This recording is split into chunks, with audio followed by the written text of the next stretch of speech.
South of the river, you stop and you hold everything.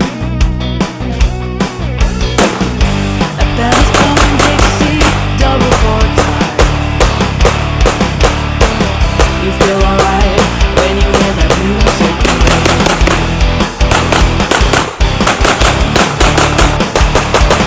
Well, now you step inside, but you don't see too many faces. Coming in out on the range, you hear the jazz go down.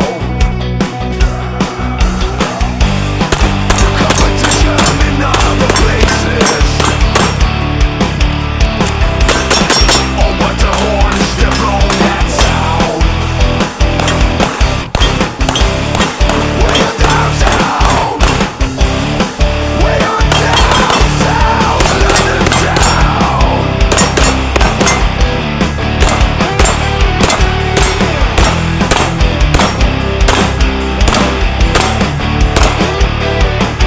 Check out Guitar George, he knows all the chords. Mine is strictly rhythm, he doesn't wanna make you cry or sing.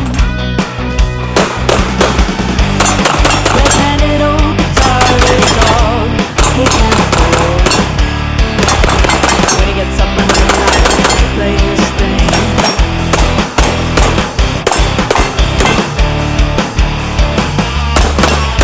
And Harry doesn't mind if he doesn't make the scene.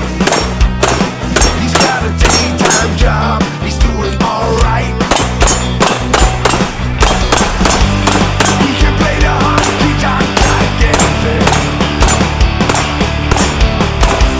Saving it up for Friday night. With the Southerners, with the Southern software, yeah.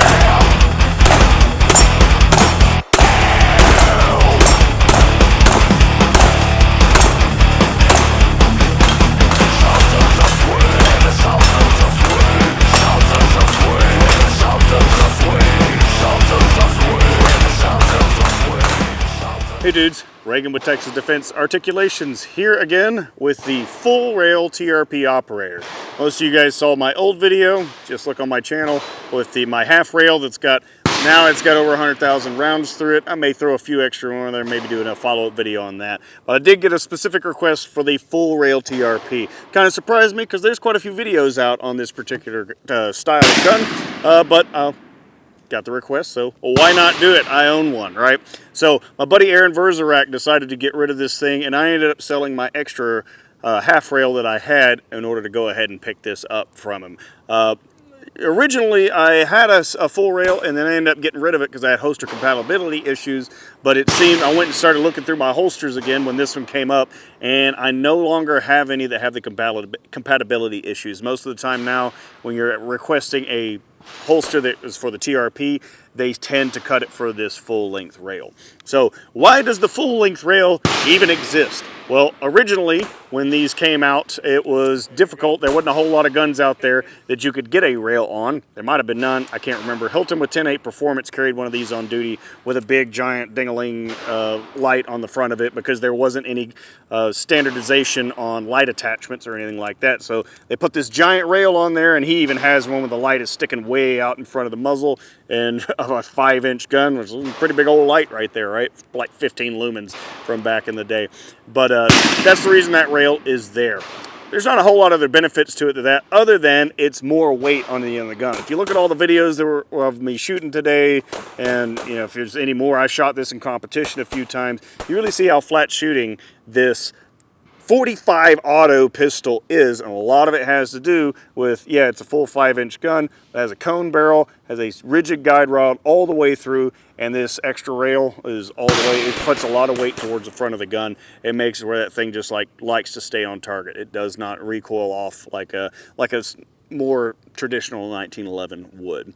So I'm not going to go into any of the other features too much. You can watch my original video about that. Of course, it's got this crazy good checkering and everything on the front strap and that sort of jazz. But yeah, I haven't put a whole lot of rounds through it. I think I'm about 1,500 now, including the shooting that we've done today. And my buddy Aaron put 100 or 200 through it, and so I'm up to about 1,500 total. Of course, performing perfectly, shooting super well. Really haven't had to use it as a loaner because my other TRP hasn't had to go in the shop for any repairs or additional features thrown on it or anything like that over the last year or two. So, yeah. I want to address another thing when it comes to, I know I'm doing a lot of Springfield guns. I am not owned by Springfield. Springfield does not pay me anything. They don't know who I am other than when I send a pistol in. And speaking of that, let's talk about the new TRPs. You can still get this old school full rail TRP. You can't get the half rails anymore unless you get a used unit from somebody else. But the new TRPs, I've had 3. 2 of them have had to go back to Springfield for a performance issue. It hurts my feelings a lot to say that, simply because I bought all of these guns. They don't know who I am. They don't give me any money. And so my buddy Matt with Paladin kind of explained it to me a long time ago. He's like, you can get a better gun than a Springfield. You can get a cheaper gun than a Springfield, but you can't get a better, cheaper gun than a Springfield. So that's the reason I have a lot of these Springfield 1911s. That a lot of them have just fallen into my lap and been like, hey, that's a really good deal. Let me get that. So I do have some others, and there's other guns that I will shoot. Eventually, I've got friends who will purchase guns and they'll want a review and a video on it and that sort of thing. I'll do the same thing for them. So I will tell you, if I was going to buy one of the guns and put it in my holster for duty or end of the world or whatever it is you wanted to do, whatever moniker you need to justify the purchase of one of these pistols, 10 out of 10 times, I'm going to get this old school TRP. Just had too many other issues with the other ones, which kind of hurts my heart a lot because I have several of the new ones and the old ones, and I just don't care to say that it seems like the newer TRPs are just kind of becoming another production gun. There's some great features that is worth some of the money that you're going to pay for it, but it may not be all the way up there. So again, hurts my heart to say that, but it is what it is, and I'm going to be honest with you because I've got no skin in the game. If it doesn't work, I'll get rid of it. So hope this helps, and it helps scratch the itch for the TRP operator. Full rail. Out.